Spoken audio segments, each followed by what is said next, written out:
జగన్మోహన్ రెడ్డి గారు సీదిరి అప్పలరాజు గారిని అన్యాయంగా జైల్లో పెట్టినటువంటి వ్యక్తిని పరామర్శించడానికి వెళుతున్న సందర్భంలో చంద్రబాబు నాయుడు గారు చాలా నీతివంతమైనటువంటి మాటలు చెబుతున్నారు, ప్రవచనాలు వల్లిస్తున్నారు, సుమతి శతకాలు బోధిస్తున్నారు. ఆయన గారు మాట్లాడుతున్నటువంటి సుమతి శతకాలన్నీ విన్నాక కొన్ని ప్రశ్నలు తలెత్తుతున్నాయి. చంద్రబాబు నాయుడు గారు వాటికి సమాధానం చెప్పాల్సినటువంటి అవసరం ఉంది. ఒకసారి చూపించండి సార్. వేదాలు బాబు వల్లించడమా? అవినీతి కేసులో తమరు జైలుకెళితే పవన్ కళ్యాణ్ నడి రోడ్డుపై పడి దొర్లింది మర్చిపోయావా బాబు? ప్రజలు అడుగుతున్నారు, సమాధానం చెప్పాలి. Next question number 2. Payyavula Keshav, Rammohan Naidu లాంటి నేతలు తమరిని జైల్లో కలిసింది మర్చిపోయావా బాబు అని ప్రజలు ప్రశ్నిస్తున్నారు. Question number 3. హత్య కేసులో జైలుకెళ్లిన మీ పార్టీ నేత కొల్లు రవీంద్రను పరామర్శించింది మర్చిపోయావా బాబు అని ప్రశ్నిస్తున్నారు. కుటుంబాన్ని పరామర్శించారు ఇంటికెళ్ళి చంద్రబాబు నాయుడు గారు. నెక్స్ట్, అవినీతి కేసులో అరెస్ట్ అయినటువంటి ఈఎస్ఐ కుంభకోణంలో అరెస్ట్ అయినటువంటి అచ్చెన్నాయుడు జైల్లో ఉండకుండా పాపం ఆయనకి హెల్త్ ఇష్యూస్ వచ్చింది, పైల్స్కి సంబంధించి. రమేష్ హాస్పిటల్లో 2 నెలలకు పైగా ఉండిపోయారు. మరి అక్కడికి వెళ్ళి పరామర్శించారు కదా, దాన్ని కూడా అడుగుతున్నారు ప్రజలు ఈరోజు. నెక్స్ట్, క్రిమినల్ ముద్ర ఉన్నటువంటి వెంకట సుబ్బారెడ్డి అతని అనుచరులను జైలులో పరామర్శించింది మర్చిపోయావా బాబు? అక్కడ పరామర్శించడమే కాదు, ప్రెస్ మీట్ కూడా పెట్టారు. కాసేపట్లో అది కూడా వినిపిస్తాను. Next question number 6. అంగళ్లలో పోలీసులపై దాడి చేసిన అసాంఘిక శక్తులకు మద్దతుగా ర్యాలీలు తీసింది మర్చిపోయావా బాబు? Question number 7.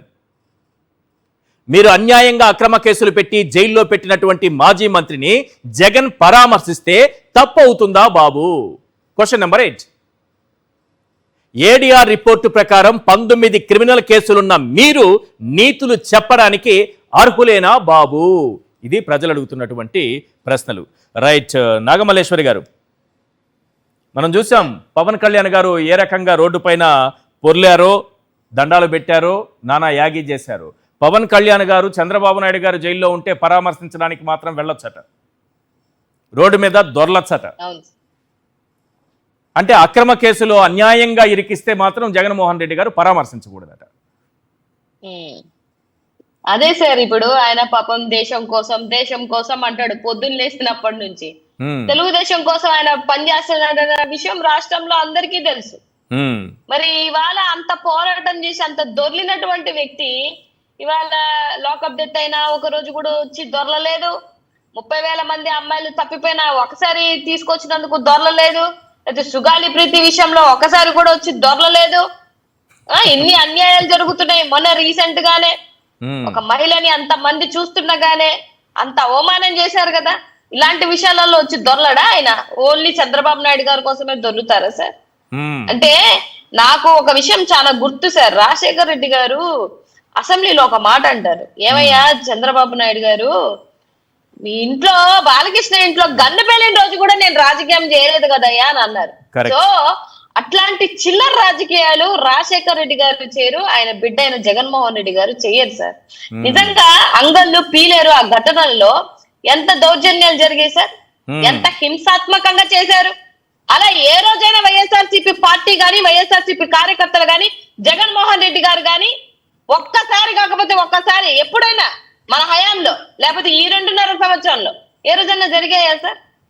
అంటే మీరు చేసేటువంటి నీచ రాజకీయాలు అందరికీ రుద్దుతాము, అందరికీ చేస్తాం. ఎందుకు చంద్రబాబు నాయుడు గారికి అంత కడుపు మంట? మీకు ఇంకా పనులేం లేవా సార్? అంతమంది చనిపోయారు, మత్స్యకారులు వెళ్ళారా, చూసారా?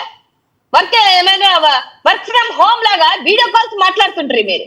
మీ 164 మంది వర్క్ ఫ్రమ్ హోమ్ అని చెప్పేసి మీరు వీడియో కాల్స్ మాట్లాడుతుంటే నిజంగా ఇవాళ జనాల్లో తిరుగుతూ జనాల కష్టాలు తెలుసుకొని జనాల కోసం అండగా నిల్చున్నటువంటి ఏకైక వ్యక్తి జగన్మోహన్ రెడ్డి గారు. ఏం మాట్లాడతారు ఇవాళ మీరు వచ్చి? మీరు మాట్లాడితే ఏం వినాలా? మీ సుతపూస మాటలన్నీ ఏం వింటారు సార్? ఇవాళ ఎంత నిర్లక్ష్యం అంటే ప్రతి ఆడబిడ్డలు వస్తారంటే రారా? జగన్మోహన్ రెడ్డి గారికి కోట్ల మంది ఉన్నారు అక్క చెల్లెలు, వాళ్ళ మీద కూడా కేసులు పెడతారా?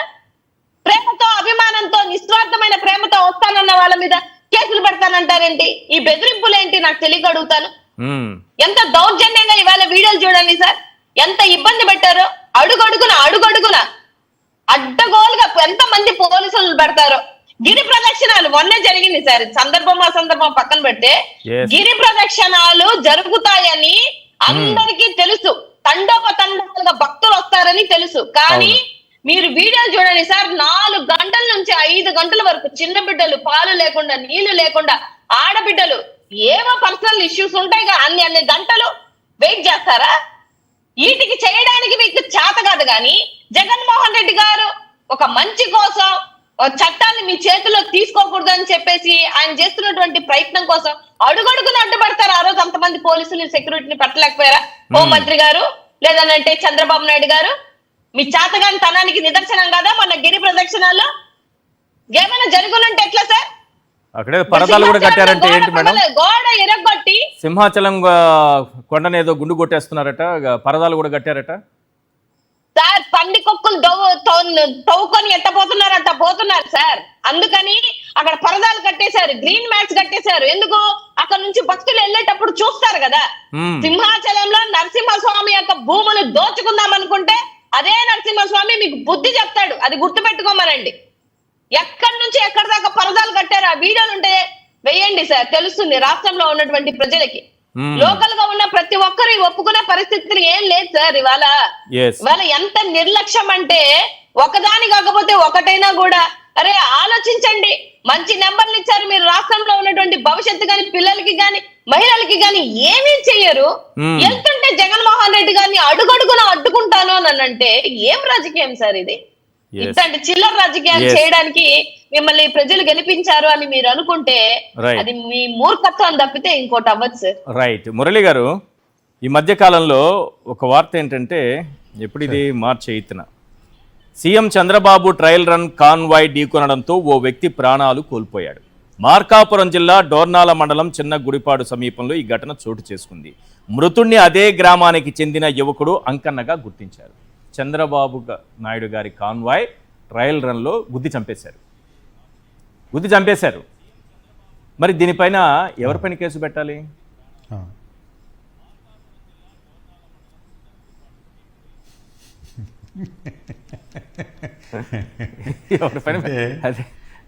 ఈశ్వర్ గారు, నేను అనుకుంటుంది ఏంటంటే అండి, టోటల్ మీడియా టైము స్క్రీన్ టైంని లా అండ్ ఆర్డర్ ఇష్యూతో ముడిపెట్టి అనేక ప్రజా సమస్యల్ని, సంక్షేమ కార్యక్రమాలని, రైతుల సమస్యల్ని అన్నిటినీ స్క్రీన్ మీదకి రాకుండా స్పేస్ కవర్ చేయడానికి చేస్తున్నటువంటి కార్యక్రమాలు తప్ప మరొకటి కాదు.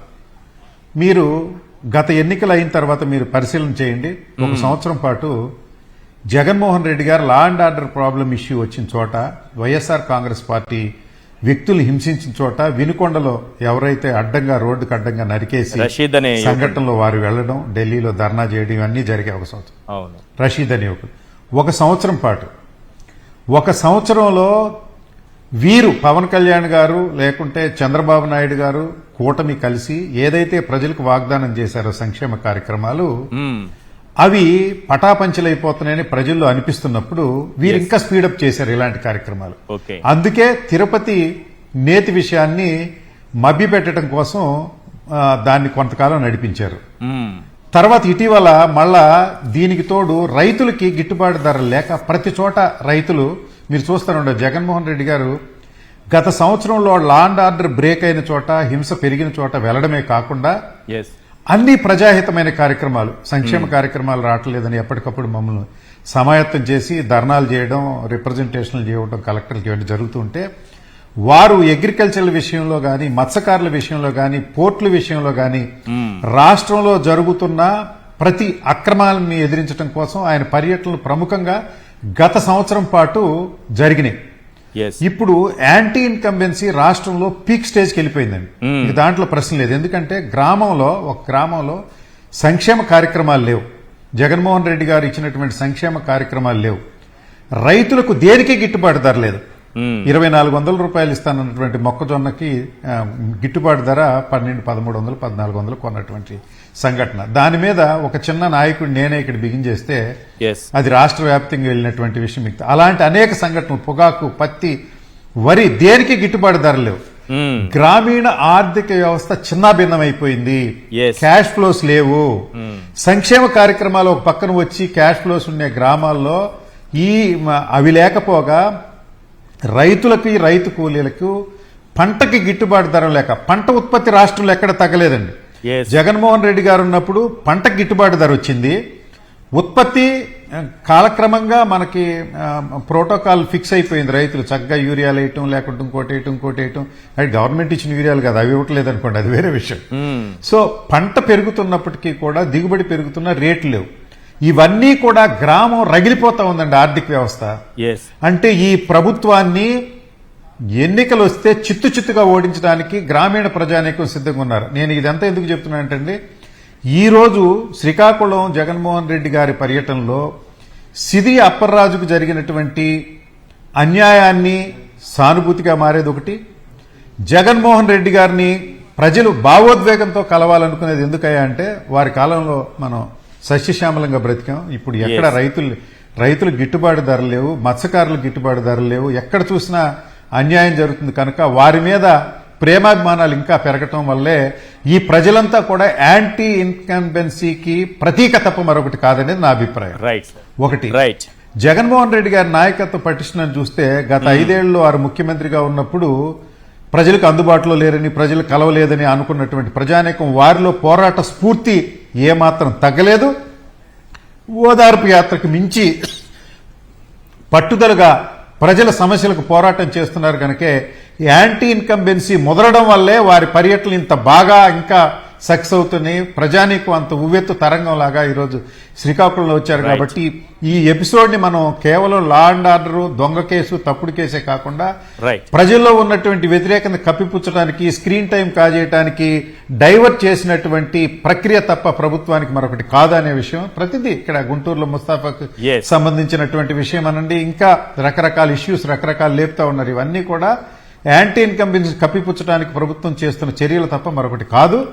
వారికి ఒక న్యాయం, మనకు ఒక న్యాయం. మామూలు వైఎస్ఆర్సీపీ నాయకుల గురించి, జగన్మోహన్ రెడ్డి గారి పరామర్శల గురించి